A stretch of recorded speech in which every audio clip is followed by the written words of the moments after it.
ఒక అమ్మాయి తన ప్రియుడు నిజంగా ఒక సూపర్ హీరో అని నిరూపించటానికి ఒక ఎత్తైన భవనం నుంచి దూకింది.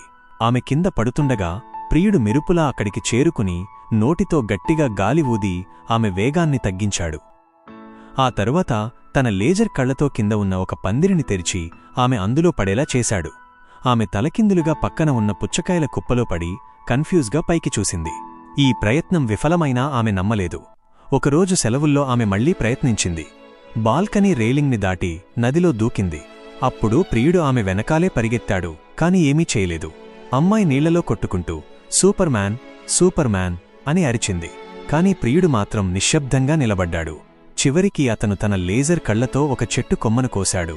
అది నీళ్లలో పడగానే అరే, అక్కడ ఒక కొమ్మ ఉంది అని ఆశ్చర్యంగా నటించాడు. ఆ కొమ్మను పట్టుకుని అమ్మాయి తన ప్రాణాలను కాపాడుకుంది.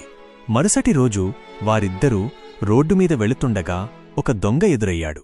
దొంగ బెదిరించి బ్యాగిచ్చేయండి, ప్రాణాలు ముఖ్యం అని అన్నాడు. కాని అమ్మాయి తన ప్రియుడిని పరీక్షించాలనుకుని బ్యాగ్ ఇవ్వకుండా దొంగను గట్టిగా తన్నింది. కోపంతో దొంగ తుపాకీతో కాల్చాడు. ప్రియుడు వెంటనే తన చేతిని అడ్డుపెట్టి బుల్లెట్ను పట్టుకున్నాడు. దొంగ భయపడి పారిపోయాడు. అమ్మాయి అక్కడే స్పృహ కోల్పోయినట్లు నటించింది.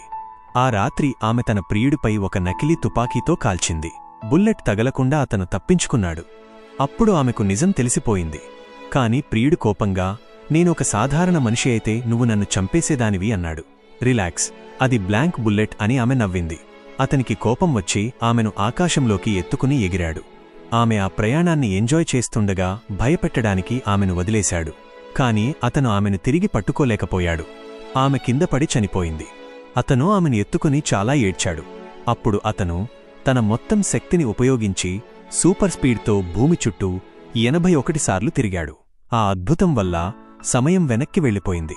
ఆమె తన ప్రియుడిలాంటి ఒక సూపర్ హీరో ఫోటోను చూసిన క్షణానికి చేరుకున్నారు. తన ప్రియుడు సూపర్ హీరో అని నమ్మించడానికి ఆమె మళ్లీ భవనం నుంచి దూకడానికి సిద్ధపడింది.